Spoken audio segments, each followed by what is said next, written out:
একবার দেখেন কচি চালটা একবারে এটা কাটবো দেখেন।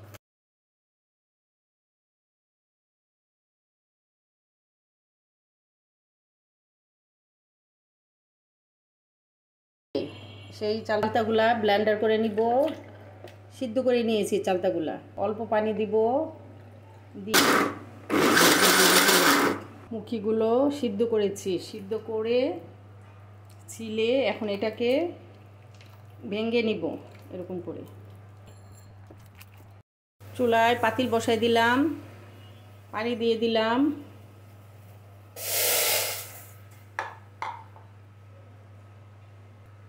রসুন পেঁয়াজ, টকে রসুন বেশি দিবেন, রসুন বাটা, পেঁয়াজ বাটা, হলুদ, মরিচ, ধনিয়া, লবণ দিয়ে দিলাম। সে পুঁটি মাছ দিয়ে দিব, পুঁটি মাছ সঙ্গে, পুঁটি মাছের সঙ্গে ছোটো টাকি মাছ আসে, চিংড়ি মাছ এসে সেরকম একটা টাকি মাছ আর একটা চিংড়ি মাছও এটার সঙ্গে দিয়ে দিয়েছি। মাছটা হয়ে গেছে, এখন কচুটা দিয়ে দিব। কচুটা হাত দিয়ে চটকিয়ে নিয়েছি, এটা হলো মুখি কচু। টকটা দিয়ে দিব, ব্লেন্ডার করেছি, টকটা দিয়ে দিব।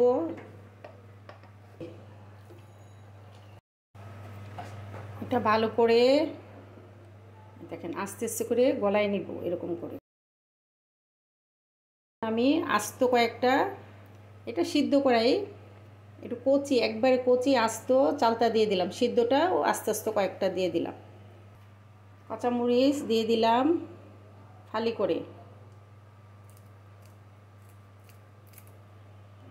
কতগুলা আস্ত রসুন কেটে দিয়ে দিলাম, একটু লবণ দিয়ে দিলাম।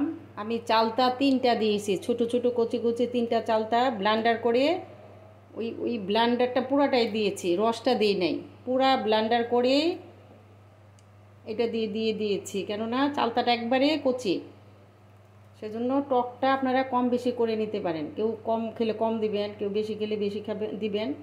আমি টকটা একটু বেশি খাই, সেজন্য বেশি দিয়েছি।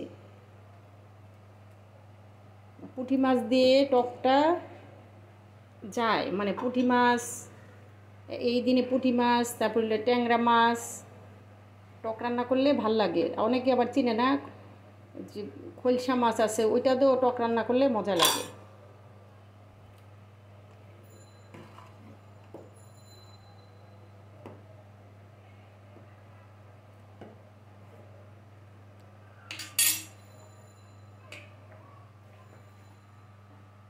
হয়ে গেছে আমার টক রান্না করা।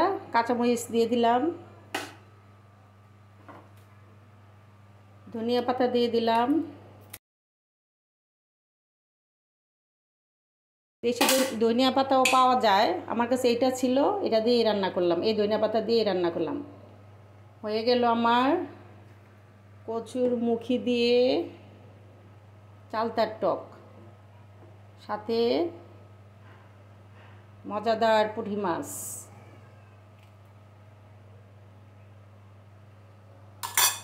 ঢেকে দিব, চুলা বন্ধ করে ঢেকে দিব।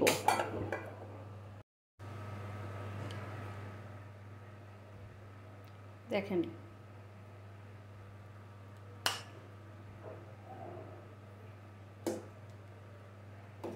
কি মজাদার রান্না। যারা এই কচুর মুখি দিয়ে টক রান্না পছন্দ করেন, তারা আমার রান্না দেখে খুব লোভ লাগবে, কেননা টক সবাই পছন্দ করে, আবার অনেকে পছন্দ করে না। যারা পছন্দ করে তাদের জন্য খুব মজাদার একটা খাবার।